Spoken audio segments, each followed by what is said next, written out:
Wonderful. Thank you all so much for joining us on our webinar today on designing an expanded learning time program.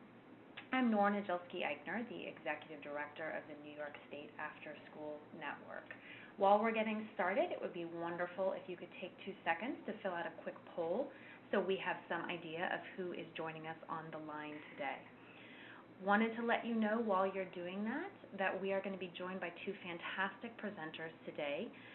Katarina Leone Menino, who is the Director of Extended Learning and Intervention for Rochester City School District, and Tracy Bennett, the Director of Action Research at Think Together in California. And I'll provide a little more information about them as we get to their sections, but I did want to share that information. So fantastic. Looks like we are getting our results today, and we have a number of folks from school districts as well as community-based organizations. So thank you all so much for joining us. The agenda for our presentation today, we're going to briefly discuss how we came to develop this guidebook on adding 200 hours and developing an expanded learning time program. The focus, as you might guess from the title, was driven by the New York State mandate for most priority schools that they add 200 hours starting in the fall, but it also ties in very nicely with the new expanded learning time RFP that we are expecting the state to issue sometime this summer based on the introduction of funding for that program in the state's budget this year. So we'll be discussing briefly those 2 aspects of opportunities in New York State for expanded learning. We will then talk briefly about the value of community partnerships, and Tracy is going to provide us some information based on some cutting-edge research about how community partnerships really can increase the impact for students. We're then going to take a look through the guide briefly and understand a little bit of what we've outlined for an effective planning process and some of the resources that the guide is making available. Then I'll turn it over to Katarina, who can talk about the process of establishing an expanded learning time program in Rochester, where they've now successfully run a program for this year and are in the throes of implementing it in several more schools for the coming year. And we'll then have plenty of time for questions at the end. So for those of you who are not familiar with the New York State Afterschool Network, we are a public-private partnership that's dedicated to promoting young people's safety, learning, and healthy development outside the traditional classroom. We think very broadly about out-of-school time and the ways that we can increase students' social and emotional growth, as well as their academic achievement and their career engagement through out-of-school time programming. We're very lucky to have a number of fantastic partners in both the public and private sector, as well as 8 regional networks across the state that provide opportunities within localities to share information, do peer-to-peer learning, and support the development of high-quality programs across the state. For those of you who have not yet had a chance to actually look at the guidebook, it is available for free on our website, and the link is available there. You also can access it directly from our homepage.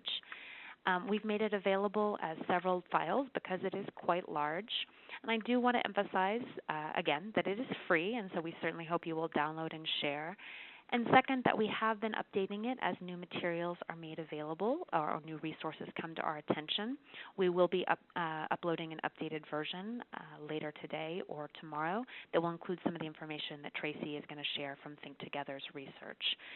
So please do access it frequently and often and share with folks as you can. The guidebook was developed through a collaborative process that started here at NYSAN with our Capacity Building Committee, which is our committee that thinks most heavily about high-quality programs and how we can encourage them across the state.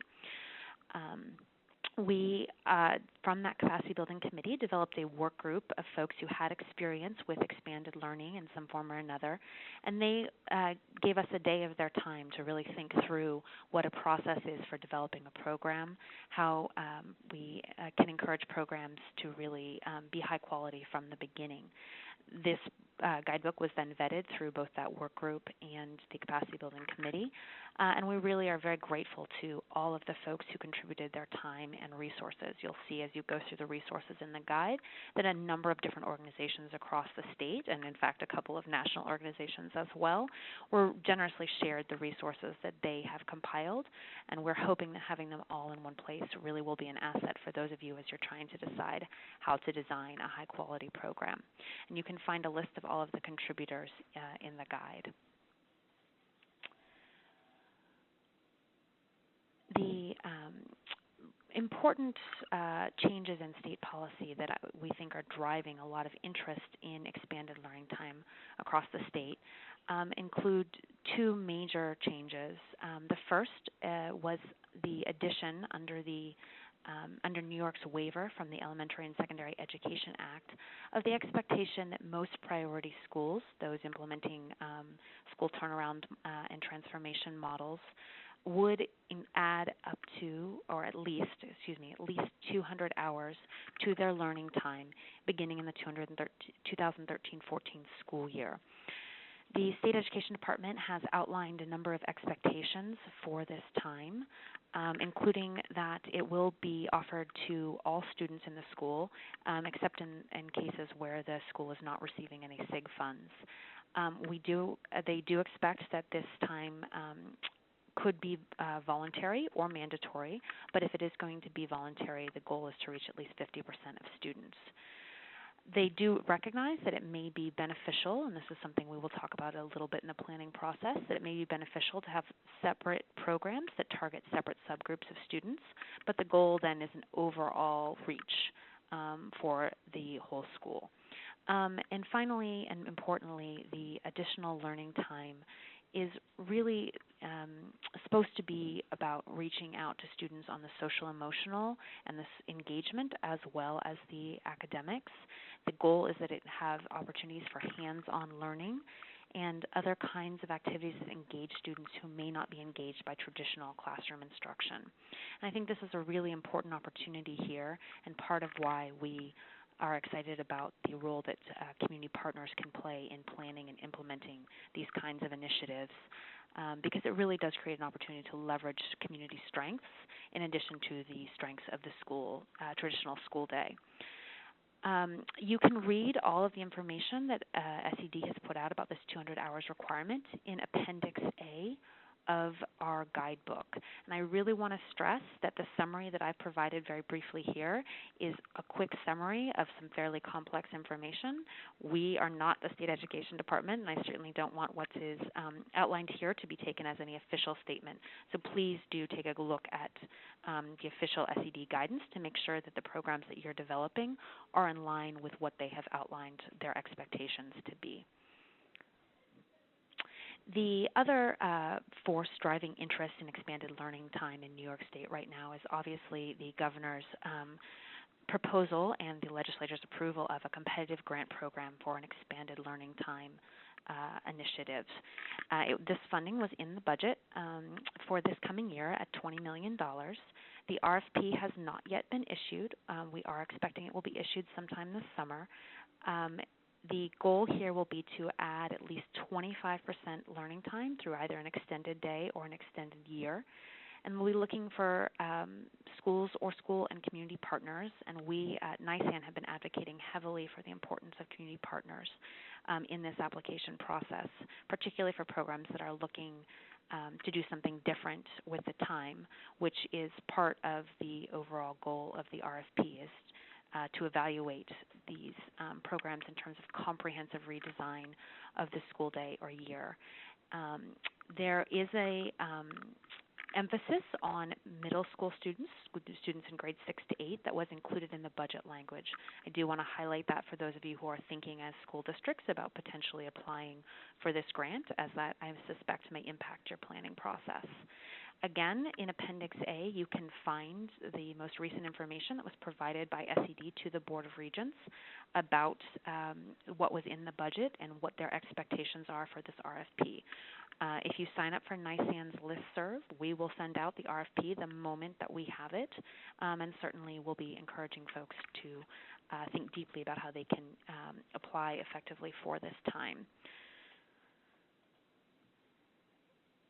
Before I turn it over to Tracy Bennett to speak a little bit about her research on the value of community partners, I wanted to emphasize that we really developed this guide because we believe that many school districts across the state and many priority schools are already thinking about how they can partner with community organizations for expanded learning time.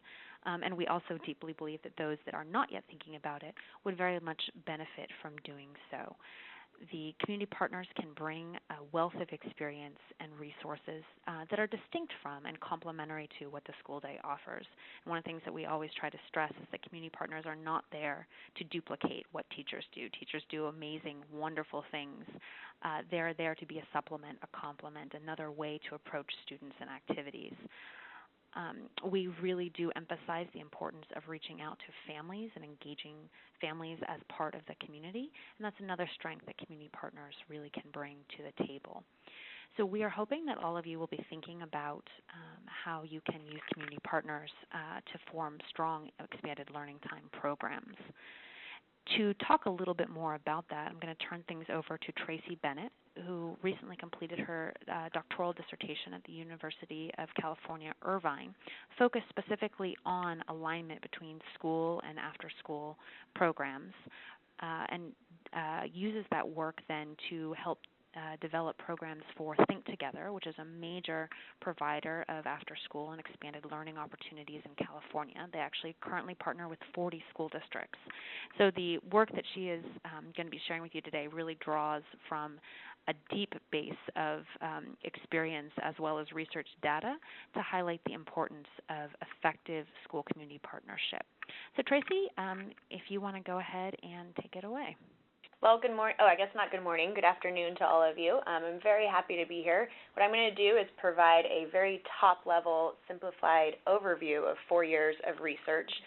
Brief background is that Think Together actually funded a fellowship to UC Irvine, which basically paid for my 4 years of dissertation research. All of my research was on Think Together programming, so it was a win-win for both of us in the sense that they got some publishable research on the types of programming and efforts that they're doing, and I got to earn my degree in the meantime. So post-graduation, I came back here, and now I'm in charge of data collection and working with our staff in data reflection and making data-driven decisions. So just a brief overview of the research. We're talking about 4 years. The overriding theme was to identify promising alignment practices that can impact student achievement.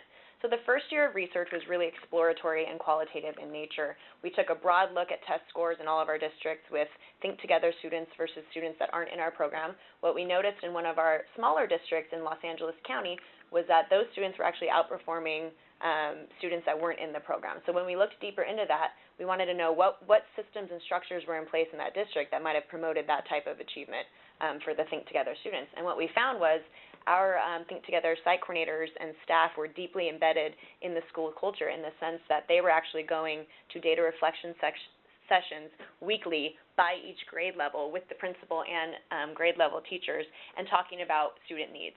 So teachers were literally giving a list of students that were in the after-school program and the types of strategies and instruction that they could use and modeling it for them. So we then, after that first year of research, we thought, well, great, let's do that in all of our districts. So as you can imagine, it's not as easy to just knock on a district's door and make these happen with our program. So what we did is we developed a measure of alignment. We thought, let's take a pulse across all of our districts where everyone else is on these types of strategies, and let's see if there's any impact based on where they are in these strategies on student achievement. So we did that really deeply in one district in Santa Ana Unified, which is a big inner-city high English learner population, and we really fleshed out our definition of alignment. Year 3, we decided to replicate that study across most of our districts. We were able to include 26 districts in this study in the final dissertation, and we were able to kind of validate the findings that we found from that year 2 of research. Year 4 basically was just writing up the dissertation, getting it ready for publication, and also the defense. So when entering any sort of research endeavor, you got to have your kind of theory that you're testing. So this was Think Together's theory of alignment based on that first year of research in Little Lake City School District. So in the types of strategies that they were doing there with our site coordinators, we identified 3 subscales of alignment. The first one being academic resources. So that's basically what is the school sharing with the after-school program? Do they have access to computer labs? How about curriculum or pacing guides or student data for individual needs of students in the program? What were they sharing with us and how were we using it? And then there's communication. Obviously, a big relationship builder is communication. But when we were talking about communication, we weren't talking about how often you're talking, but in fact, when you talk, what are you talking about? So there's a big difference there. So are you talking about curriculum concepts? Are you sharing information on policies, discipline strategies, anything related to school culture? What are you talking about when you talk? And then the last one being partnership. So does the school like the after-school program? Do they trust each other? Do they value each other as partners in promoting student academic achievement? A big hurdle in the beginning for a lot of our programs was that we are a one-off of the school day as opposed to a true partner in collaboration and promoting student learning after school. So we really wanted to test that out.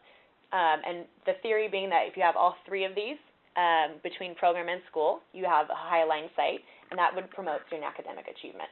So what we did was administer a survey to all principals at our schools and also all site coordinators at our schools. And to be considered highly aligned, you had to have the site coordinator reporting high levels of each of these subscales and also the principal reporting high levels of all of these subscales. This is basically a very simplified version of the statistical modeling of the dissertation. So what we did is look at the combination of being highly aligned on academic resources, communication, and partnership, again, meaning that principal and site coordinator are both reporting high levels of those three subscales. And we looked at each individual scale and then also cumulative. So I was really curious if maybe just one of these scales is driving alignment or driving any sort of impact on student achievement. What we found, as you can see, is at highly aligned sites that were highly aligned on academic resources, meaning they didn't need to have the other subscales, just academic resources, we saw a positive impact on their California Standardized Test scores in English Language Arts.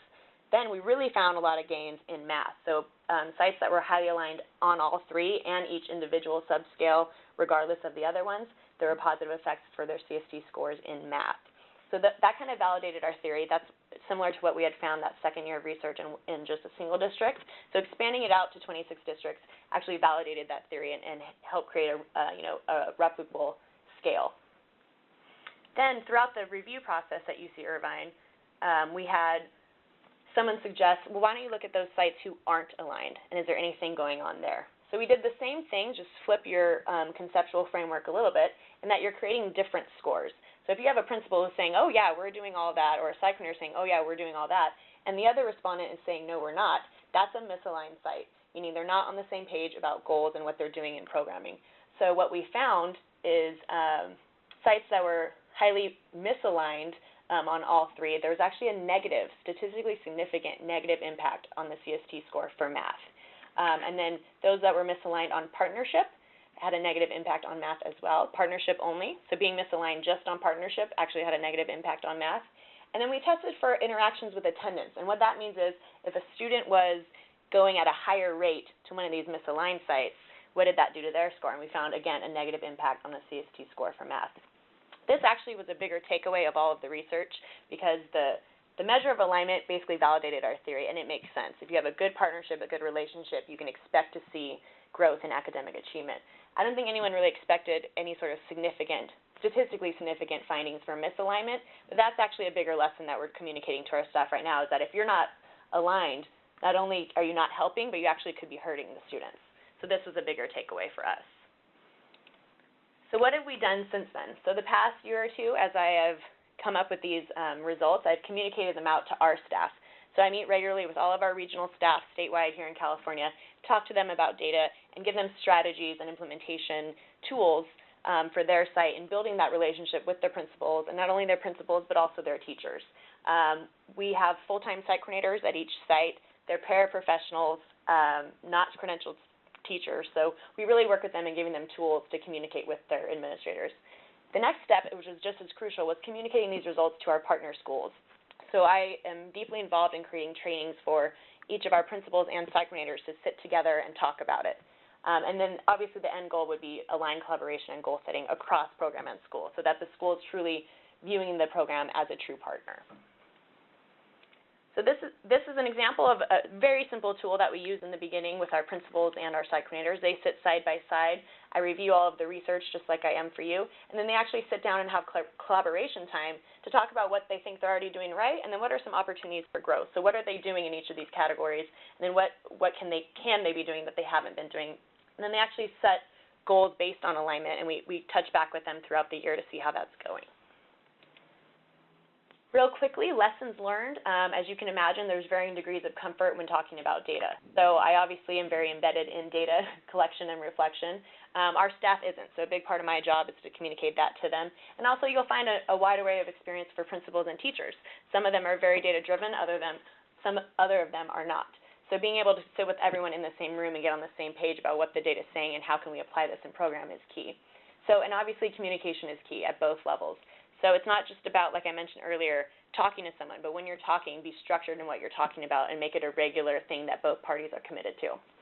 And then planting the seed as an investment partner, that basically just means promoting after school as more than daycare. So especially at our elementary sites, we want to be able to be a partner in promoting learning in students, so we got to be able to plant that seed so administrators do understand that we're there to help students as well. And then lastly, create aligned goals for programming. Whatever you set as goals should be what gets measured. So we want to make sure that we're on the same page with the principals and teachers in establishing goals at their site. And then I think that is it for me. So I will take any questions at the end during question time. I'm happy to discuss it. Thank you so much, Tracy. We really appreciate. So as we are transitioning into a review of the guidebook itself, I would love to hear from all of you on a quick poll as to whether you currently have a school community partnership that you're working with, or you have an idea about one that you would like to develop. And what I think Tracy really brings to this conversation that is so crucial is to help us understand the ways in which after-school programs that are closely aligned have begun in many places, including with Think Together, to really begin melding into to something that's closer to an expanded learning time model. And that really gives us an opportunity to leverage the research that has been done in the after-school field, which has a much longer history than the expanded learning time field, so that we can really learn from their best practices to help create a really high-quality expanded learning time program. And I think the research that she shared has really drives home in an impressive way a really core piece of information to think about in planning these programs, which is that strong communication between school leadership and community partner leadership can really have a tremendous impact on students' academic outcomes, as well as we deeply believe in other factors like their social emotional growth. But I know for many of principals and school leadership at this point in time, academic outcomes are really part of the biggest challenges that priority schools are thinking about. And so it is important, I think, to emphasize the role of a strong partnership in meeting those academic needs. So I am excited to hear that so many of you actually already have a partner that you are working with. That is great news. And I'm also very excited that almost everyone, if they're not, has one that they are thinking about working with. I think that's a good sign for this process. So wanted to turn now briefly to our actual guide, which I know is why many of you are on the webinar, and just to briefly outline the process that the guide takes and then talk through the resources that are available within it. So the planning process that we outlined here is really one, again, starting, as Tracy mentioned, from the data. We know that schools are being increasingly encouraged to be data-driven and to really use the resources that are available to them to understand what their students need. We want to emphasize from the very beginning here that this data includes teacher input, parent input, student input, that it is not just the test scores themselves, but also conversations with the community that is hosting the school, and also, again, with the teachers themselves who have a tremendous knowledge about what it is that their students need.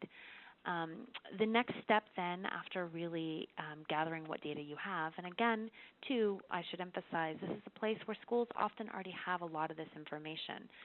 They have possibly already identified what the challenges are that they're facing. If they're priority schools, many of them have gone through a planning process as part of their priority school plans that they have to submit.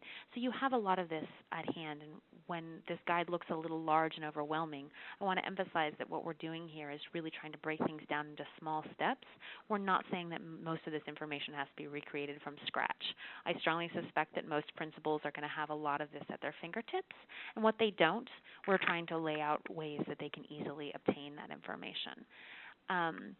Once the data is gathered, the principal and the school leadership team have really thought about what their needs are, what their assets are in the community, what opportunities they have. We then recommend that they think about what kind of an approach they're going to take. Are they going to develop a program that serves the whole school? Are they going to develop a program that serves certain subgroups within the school, or a series of different programs that will serve the whole school in total, but might be directed at different subgroups by grade, by student need, by a variety of different factors to create a whole school model. And I will emphasize here, too, that it is very important, if you are thinking about doing this for either the ELT grant or the priority schools, that you check what the requirements are of the grant as to whether it is whole school or subgroups or some combination thereof. We then are recommending that schools think strategically about how they're going to use this expanded learning time. 200 hours or 25% is a tremendous amount of additional time, and it will be a drain on student energy, quite frankly, and there is some research to suggest, based on some models in other states, that if the time is not well planned, students can actually lose focus and lose energy. So it's really important that the planning for this process think strategically about how to meet student needs, how to fill in gaps, how to add something that is different and exciting and will get students energized and engaged and really take advantage of this time. Based on the strategy that the school wants to pursue, it's then really important to choose a partner who can help meet that strategy. And from the moment that the partner is chosen, we're really emphasizing the importance of engaging that partner completely and fully in the planning process. And this goes right back to the research that Tracy just showed us. If the partner is fully engaged, if there's good communication, good alignment, if resources are being shared, then you're going to see positive outcomes for students and really make this investment worthwhile. The partner and the school together then should plan how the expanded learning time is going to be used and set the schedule that makes the most sense for the students that they're trying to serve.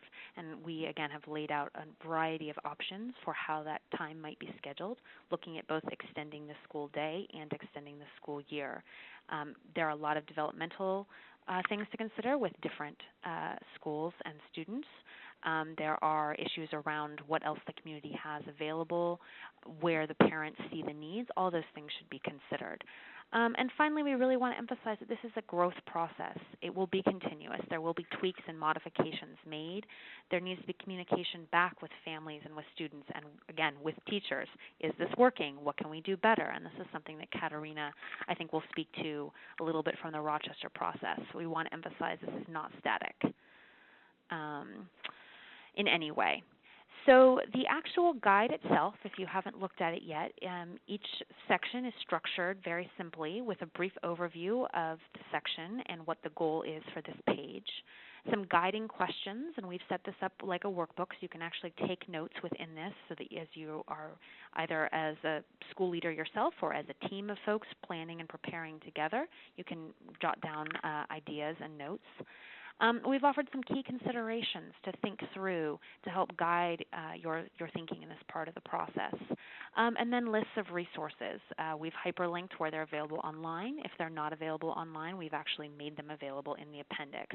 And again, the goal here is to have the best thinking in the field pulled together into one place so that you don't, as planners, try to be searching down resources at the same time that you're trying to plan this very exciting new opportunity. A couple of key things we want to stress here about the guide and the planning process that we've outlined. The order was carefully thought through and heavily discussed by the work group to try to achieve a process that we thought would be most effective based on the experiences of folks who have designed and run these programs.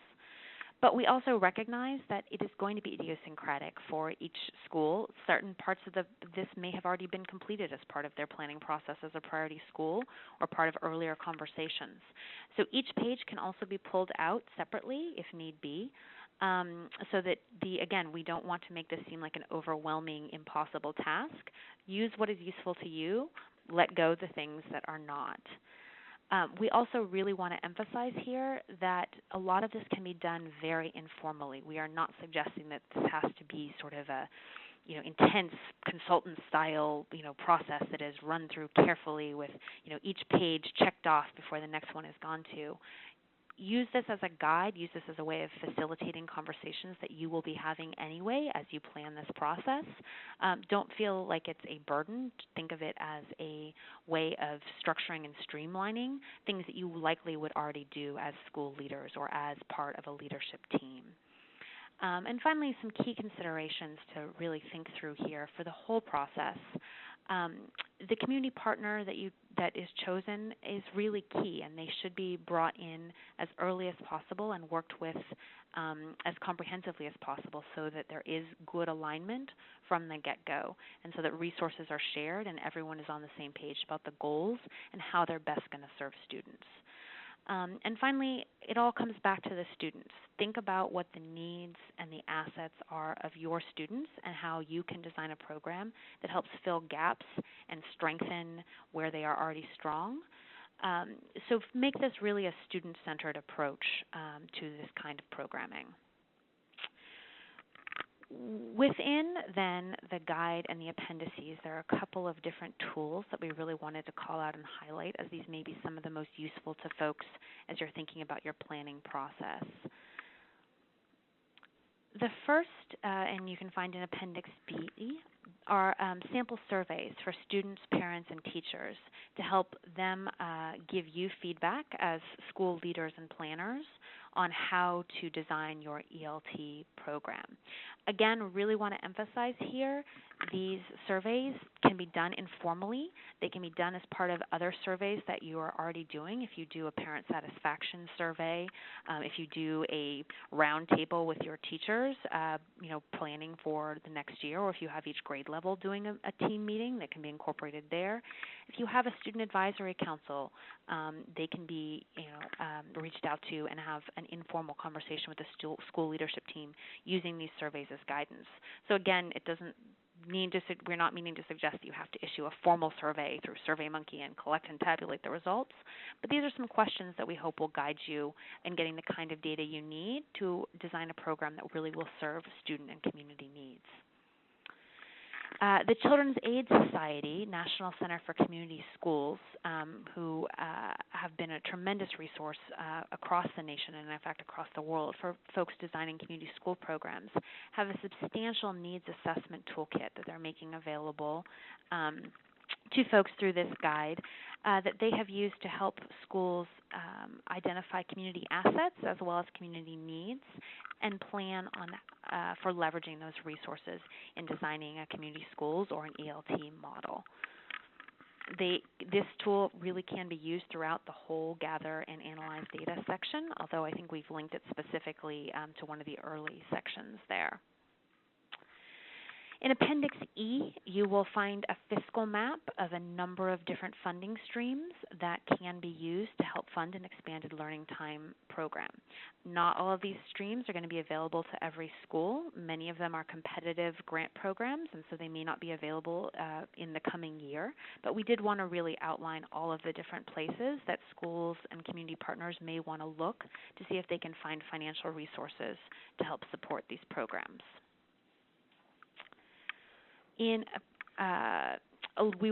We have provided a link to the After-School Outcomes Inventory. So this was a fantastic document created by our partner, the Partnership for After-School Education.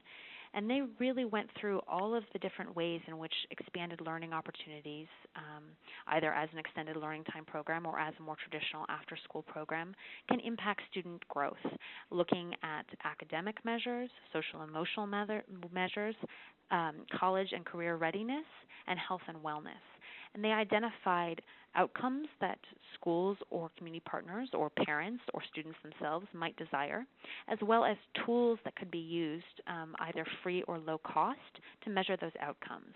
So for programs trying to begin, as Tracy said, from the beginning with having their measures for success aligned with their goals, this can be a tremendous resource to figure out how to measure some of the things that you might want to achieve with your ELT program. In Appendix G, you will find a resource directory that we compiled that will give you contact information for a number of different youth-serving agencies or for the state association for that youth-serving agency so that you can identify potential local partners, some of whom you may not yet have a relationship with. We're hoping that this will be particularly valuable for schools in more rural areas where we've heard that there is concern about being able to identify sufficient community partners. And I really want to emphasize here how many different kinds of organizations are interested in youth and are often willing to partner. We will certainly call out some of our great partners like Cornell Cooperative Extension, which runs the 4-H's and is available in every county in New York, the youth bureaus, which again are available in every county, the Ys that are in many, many of the counties across the state, but also encourage people to think about their library systems, their local museums and historical homes, any kind of workforce investment board or a regional economic development organization very often has youth programming or has a concern about how they're going to grow the workforce and might be interested. And your local business community. Don't ever forget the opportunities that you might have from reaching out to them. Particularly for folks in the technology sector, there's a growing interest in trying to increase the pipeline of students who are prepared to take those kind of jobs, and they can be a great resource.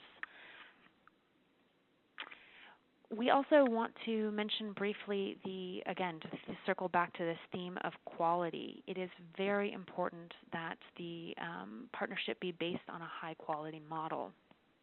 That is where the research has really suggested that the outcomes for students and for the community are achieved. So we make available on NYSAN's website and also linked here in the guide a free self-assessment tool that can help programs figure out if they are following nationally recognized standards for best practices for an out-of-school time or expanded learning time program. And this can be a great tool for school leadership teams when you're meeting with your community partner. In fact, we know from several of our organizations across the state who do 21st Century that they actually use the QSA to structure their meetings between the community partner leadership and the school leadership, so that they'll review an element a month or 2 elements a month and really use it to facilitate a conversation on where the program has strengths and where it needs to work on improvement. Finally, the last resource we wanted to highlight is the Framework for Assessing School Community Partnerships, which is developed by the National Center on Time and Learning. And some of you may be familiar with NCTL for their work in Massachusetts, where they've really helped develop the extended learning time program there. And this partnership document really will, again, help to facilitate a conversation between school leadership and community organization leadership. Is our partnership reaching standards for best practice? Are we communicating effectively? Are we sharing resources effectively? What can we do to strengthen our partnership? We will be adding in the tool, the matrix tool that Tracy showed you a few minutes ago as yet another really valuable tool for, again, facilitating those crucial conversations. And you can look for that update tomorrow. The second half of the guide then is really focused on providing examples of model programs. And we know that school leaders are creative thinkers that really want to design a program that is going to work effectively for their building, their community, their students. But we also know that it's often easiest to do this when you have resources and ideas to sort of spark your brainstorming and spark your thinking. So this model program section was pulled out based on grade levels. There's a section for elementary models, one for middle school models, and one for high school models. Within each of those age categories, we included examples of adding time during the summer, adding time at the end of the school day, and adding time on the weekends, so that, again, we could provide examples of different approaches that schools might take in planning this expanded learning time. Each model has some information about the school that is involved, the community partner that is helping with the expanded learning time, the features of the model that they've developed and adopted, how they are measuring success for that program, and then some brief information about what funding they're using.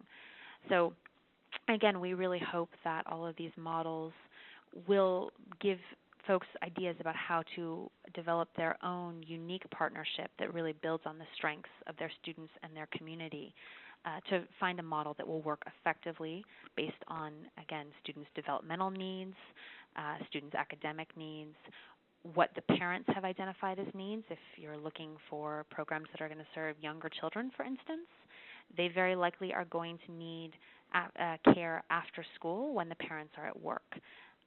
If you're talking about older students, it may be much more important that the expanded learning time is done in such a way that it gets them some career experience or some internships or apprenticeships to really leverage what they need at that developmental stage. I am going to turn this over now to Katarina Leone Menino, who is the director of the Extended Learning Time and Intervention section of the Rochester City School District. And Katarina has really been the front lines of implementing expanded learning time in Rochester. So I've asked her today to talk a little bit about their planning process, their experience in doing so, and the lessons that they have learned that we hope will be of value to all of you as you're thinking about similarly offering developing an expanded learning time program. So Katarina? Great, thank you. So we could talk a little bit about the process that we did in the 2012-13 school year, which was a pilot. We had one pilot at school number 9, which I'm going to talk to you more in depth about, and then we also piloted at one of our high schools, Northeast College Prep. And I will say that, let me go into some of the detail about school number 9. Some of our key partners there were a settlement house, which is actually housed in the same physical structure as school number 9 on the other side of the facility. Mercer Literacy Foundation, which serves as a public-private partnership. They come forward with, in partnership with one of our local colleges, Nazareth College, to train teachers and tutors in best practices for small group reading instruction and literacy support. And then we've worked in depth throughout the entire school year, not just with the pilot schools, but also additional schools, both in collaboration with the National Center for Time and Learning and the Afterschool Corporation in going through a 10-month planning process for implementation in the 13-14 school year. And so some of the program features at school number 9 were specific around developing a framework that lengthened the school day and also utilized community partners in doing so. So with the ESEA waiver that was offered to us around the use of Title I dollars to support that used to be set aside for supplemental educational providers, we utilized and leveraged those funds to help school number 9 implement this expanded learning program. Additionally, school 9 last September or last August submitted an application to the state for the School Innovation Fund, and that application was approved, which had a model of technology integration and a real STEM-centered focus for the use of the expanded learning time. So planning, let me say that as you're getting ready to do this the first time, know that the process itself will make you humble, because you think that everything is set up on paper and looks great until the first day that kids arrive, and they're not only there for 6 hours and 20 minutes, but they're now there for 8 hours, and there has to be something scheduled for every minute. And what we recognized was that particularly the community partnership relationships require continuous strategizing, collaboration, and true intentionality. And especially partnerships that have been existing, as I said, so these organizations have been co-located for years and years. And once we went from coexisting programs to true collaborative integrated programs, even with a long-standing positive relationship, there were certain pieces that we needed to iron out, and it's just a continuous improvement process.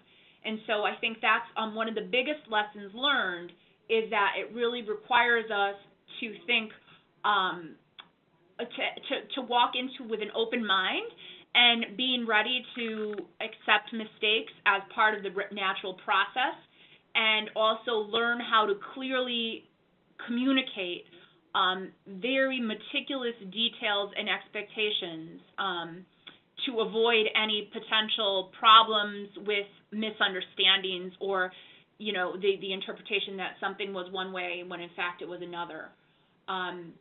We included the principal, parents, partners, and the faculty as part of the planning. The school looked at what they could do to better help move student achievement. And I think this is one of the this is where the out-of-school time world is crossing into the academic school district, state accountability world, is really in this expanded learning realm. And where we have all of these other hugely beneficial outcomes, the social-emotional skills development, attendance, you know, just independent life skills development, leadership skill development, affinity learning. In the end, when this becomes a joint effort with a school district, our schools, particularly in the area of priority schools, are really being held to tremendously strict standards in terms of student achievement. And so, you know, as Tracy talked about in her research, it's the alignment of that vision, both from the school and the community partnership, that truly brings the synergy necessary to move the needle on student achievement.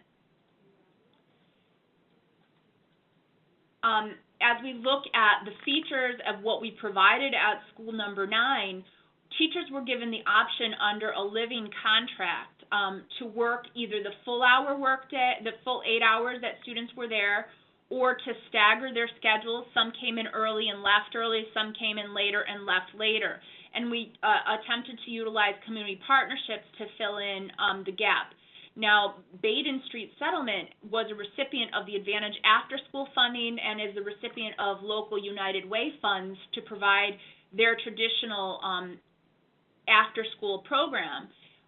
One of the difficulties in working through the front end of this change is that some of that funding comes with expectations that are around, you know, 3 hours of continuous after-school programming, or OCFS regulation and fingerprinting versus NYSAN. So there's certainly some alignment that still needs to happen at the systems level to help make the ELT work a little bit more smooth for schools that are implementing and community partnerships that are implementing. So what we wanted to offer students was the opportunity to receive targeted, differentiated academic support, but also receive a variety of engaging enrichment options. So we have students learning sign language. We had students doing robotics. We actually had a STEP team. And, you know, some of the, what starts to happen is that some of the common challenges faced by after-school program providers or out-of-school program providers around youth development staffing and having consistent staff rolled their way into the expanded learning as well. So our STEP team, for example, had, I think, 6 different instructors before the school year was over. The positive out of that was that students continued to lead the group and actually won awards and performed locally at various competitions based on the opportunity to go into something that they loved. So even as an outcome of that, we wanted the health and wellness outcomes, we wanted some group and team building outcomes, but we also were able to develop leadership skills in some of the STEP team members, and they really took the opportunity and became shining stars and examples of student and youth leaders. So as we look at the lessons learned during the pilot, and we don't have yet analysis of the full student outcomes, we're looking for increased student growth rates. So we're looking for students that participated in expanded learning to have accelerated learning rates on the assessments that are measured by the state academically. We're also looking for some of the social emotional indicators, both behavioral outcomes and student engagement outcomes, and looking at this month in July to really analyze that data fully, and as we get more returns on the state data and state assessments, to continue to look at that and examine the impact of expanded learning, particularly in a priority school that took the opportunity to focus their instructional time and expand it and extend the opportunities for students to learn beyond what has been the traditional classroom. Thank you so much, Katarina. That was really helpful and very inspiring. I can vouch for just how impressive School 9 is from a site visit that I was lucky enough to be able to do. And if you were to ever get a chance to pop into Rochester to see it, you really would see a place where the entire school community was clearly really actively thinking about how they could best meet student needs in a variety of different directions, engage students passionately in their learning experience, and thinking creatively about the school day and the school year in a way that really looked again to see how the community resources could be leveraged along with the school resources to meet student needs. So we are now going to take questions. But as we're sort of doing that, I would love to hear from all of you about how you're planning on using the guidebook, what you see the opportunities in your community are for a jointly planned expanded learning time program. You can add questions into the chat box for me or for Tracy or for Katarina, so that we will all have the chance to offer feedback and information on them. So while we are taking questions, I wanted to ask Katarina, as people are sort of typing in their questions and their answers to the poll, how has the experience you've now had with sort of a year of doing this at School 9 and at Northwestern, is it Northwestern Prep, Northeastern Prep? Northeast. Mm-hmm. Northeast. How has that then influenced your planning process for the schools that are coming online as expanded learning time starting in the fall? So I will say that last summer at this time, I was pulling my hair out because we had just been approved for implementation in September, and went through a crash 6-week, like on top of everything else that needed to be done, quick planning process without the support of the national technical assistance providers that we were lucky enough to use during the 12-13 school year. So I kind of put some stuff together based on what I had known and used in summer school programming and planning, and the incorporation of community partners into our summer learning as a district, and utilize that to bring together school teams. And so I think that the biggest lesson learned is to be very strategic and methodical and take it slow. And I love the templates in the guidebook because they prompt you to have your staff and stakeholders truly think through some of the issues that tend to arise when they're not thought through ahead of time. So I think the biggest lesson has been to take the time to plan. And so with our next cohort of implementation, we have taken 10 months to plan. And even so, 8 schools went forward with the planning, and only 5 of those schools will be implementing in the next school year. Others have been given more time and will get some more support to really strengthen and enhance that planning and make sure, like Tracy spoke about in her research, that it's fully and tightly aligned with the vision of both school improvement goals and the strengths that partnerships bring to the table to enhance and support student needs. Thanks, and I appreciate that perspective. I do think that a lot of what the guide is hoping to do is really to highlight just how much complexity there is in this, and that it's much better to think those things through earlier rather than later. So we actually have a number of questions coming in that I want to ask. The first, Katarina, in School 9, are the students required to stay for the full 8-hour day? Yes. So part of the strategy in efficiency of delivery of program was to actually shift the school dismissal. So instead of spending, let's say, $200,000 a year to send a second shift of buses through, what we did was we changed the dismissal time for all of the students. And so those funds, instead of being used on gas and bus driver costs, and extra buses, were redirected towards supporting the instructional delivery and direct service to students. Thanks. So a couple of questions have come in that I just want to answer about the competitive expanded learning time grant. So the grant has not been released yet, so we cannot say for sure what is in it. We can only say what was in the budget language that set up the grant, which was certainly vaguer or more vague than the RFP itself will be. It does not, the budget language does not specify that that grant program is only going to be available to priority schools. It does specify schools with a high level of need. That can be defined in a number of different ways, and at this time we don't know for sure how the State Education Department is likely to define that. And the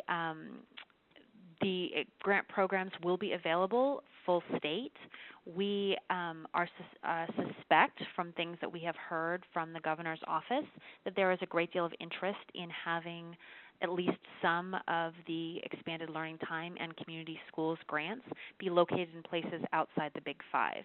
So I really do want to stress that if you're in a smaller district or a district not in a city, that in no way means that you are not going to be eligible for the community schools or the expanded learning time grant. We very much think that there will be a lot of interest in those kinds of locations for programs. So quick question. Oh, and then one other question I want to answer, and then another question for you, Katarina. The relationship between the expanded learning time and the 21st Century program. I think this is an important thing to clarify. So for those of you who are familiar with the federal 21st Century funds, that is a grant program that has traditionally been available for after-school programs. In the most recent round, round 6, there was also an option to use those funds for an expanded learning time program. The lines between an expanded learning time program and a really strong school community partnership with an after-school program can be a little blurry, but there are really very important distinctions. The most important being that it is thought of as a single comprehensive school day, as Katarina just identified. Students are actually expected to be there for the full length of time, and there is an expectation that there is full integration between the community partner and the school so that for students it appears seamless. One thing that begins to happen is, I think Katarina mentioned with the staggered teacher schedule, you then can have community organizations actually providing activities earlier during the day, so really adding enrichment opportunities where there's a need within the school schedule rather than just during the after-school space. Okay, so another question that came in for Katarina. What was the process like in changing the culture from seeing after school as an add-on to seeing it as an active part of the school day? So that's something we're still working on.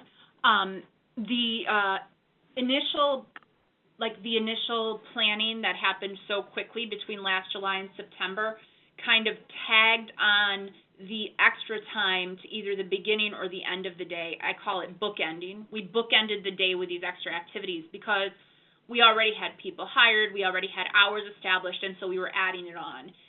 During this planning and refinement process for next year's implementation, we've looked at National Center for Time and Learning's research and guidance around efficiencies that can be gained by actually staggering those enrichment and differentiated support opportunities throughout the longer school day. So I always use like the visual, a visual that it's like your whole day is like a stack of Legos. And so if you picture 8 Legos in that stack that represent your current 8 periods of a regular school day, and now you add 2 blue Legos that represent your expanded learning time, those 2 blue Legos can now move anywhere within that stack. They don't just have to go on the top or at the bottom.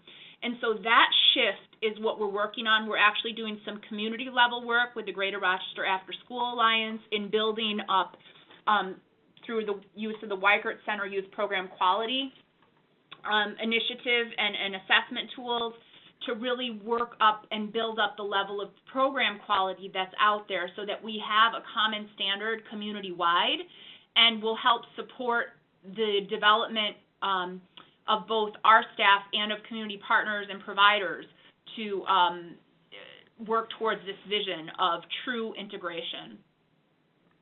Thanks, Katarina. Another question that I think actually both Katarina and Tracy, you may have some thoughts on. Does it make sense for schools implementing expanded learning time to work with multiple community partners? For instance, one that is strong in STEM, one that is strong in serving students for whom English is a second language. Or what are your thoughts on that process? Sure. Well, speaking just from our experience here at Think Together, we definitely partner with outside resources. I think the key to doing that is, again, aligning with the goals of the school day. So if they're doing a heavy science or math focus, you could partner with a group that does do that themselves or specialize in that. I think a key to doing that, though, is having someone who facilitates that relationship and whose job it is to do that. Otherwise, you're going to have multiple entities trying to do something in the same period of time without much cohesion. So I think someone who is managing that relationship, so to speak, would be able to help facilitate that the most. But I definitely think partnering with outside entities, especially to align with any sort of goals that the school has, is a great idea. Yeah, I think, if there were one word to sum it up, I would say intentional partnerships. So what this did was it put a test of alignment, intentionality, and strategy to any existing partnerships that were already in these schools. And the district has to make a shift, and the community provider has to make a shift to come to this common ground and new definition of what expanded learning looks like. And change is hard for everybody. And I think that intentionality is what's key to guiding, if there are multiple partners involved. How do they fit and how do they support the goals? Great, thank you. And one last question. Do you have additional after-school programs in the Rochester model beyond the expanded learning time? Or does your expanded learning time extend far enough that you no longer need additional after-school time? No, I think there's definitely space for that additional after-school time. So I'm beginning to explore right now the idea of perhaps on-site school-age child care providers that would extend past the expanded learning hours, because we're still talking about sending kids home, around 4:30. So there's still plenty of time for after-school programming after that. But what we're looking at is that would be for a subset of the population, not the entire school. And that would be the difference. Thank you. And that is something that we really highlight within the guide when you take a look at the elementary school models and the questions that we really recommend folks ask in planning an elementary school program is precisely this question of meeting the needs of working parents when students should not be left home alone unattended. And so it is, I think, a real balance point that those of you who are thinking about elementary school expanded learning time will need to think through, is how to make sure that kids are safe during all the hours when they need that support. Okay, I'm sorry, a few more questions coming in. I know some of you may need to drop off, but I do want to seize the opportunity to go ahead and answer people's questions. So a couple of questions have come in that I just want to clarify around voluntary participation versus mandatory participation. With expanded learning time, that really is up to the school to determine. In most cases, people, if they're really thinking about an expanded learning time structure, are thinking about mandatory attendance. They're thinking about actually officially extending the full school day, because that's part of what makes this a true expansion as opposed to just a closely integrated after-school program. However, in the what the state education department has said about the requirement for priority schools to add 200 hours next year is that it can be either mandatory or voluntary. So again, it's really important that you take a look at the written guidance that state education department has put out for your specific situation. We certainly are not speaking about those particularities, and we wouldn't want to lead anyone astray. So definitely look at that guidance. Similarly, with the anticipated RFP for the grant program, we have not yet seen it. It has not yet been released. We at NYSAN will share it through our listserv the moment that we do see it. It also will get posted on the State Education Department's website, but we will certainly be doing our best to alert people when that is available. And then in terms of, again, with the that grant program, we don't know yet if there is going to be an emphasis within it on priority schools or not. We do know that the RFP, that the language in the budget says high need. It does not say priority schools. So we're waiting to see what the RFP says to better know how the State Education Department is going to use those grant funds. And so we certainly will share that as soon as we know. So then the last question for Katarina, so far at least, is what your start and end times are for your model in Rochester. Right. So at School 9, and this is one of the other adjustments, we started with 7:45 to 5 o'clock school day. We are scaling that back a little bit, where the mandatory piece will be till 4 o'clock next year, and looking for enhanced offerings that will be for some students that would continue on till 6. Okay. Thank you very much. I appreciate that. Are there other questions before we close up? I just wanted to share, again, with all of you, for those of you who are not familiar with NYSAN, you can find more information on our website, nysan.org, which, again, is where you will find the guide, which we are offering for free, and you can certainly please do download and share. We also will be, you can also sign up through our website for our listserv, where we will share any information we get about the RFP when we get it. I really want to thank both Tracy and Katarina for taking the time to share their experiences with us today. I hope that you all found it as helpful as I did to hear from the on-the-ground experts who really are leading these kinds of high-quality, effective, integrated partnerships. We are making available, as you can see, their contact information if you have follow-up questions for them or for me. And we really want to thank you all for sharing your time with us today. We will be posting this recording of the webinar on our website as well, along with the slides. And again, we encourage you to make use of those resources, share them, and ask us if you have any additional questions. Thank you so much.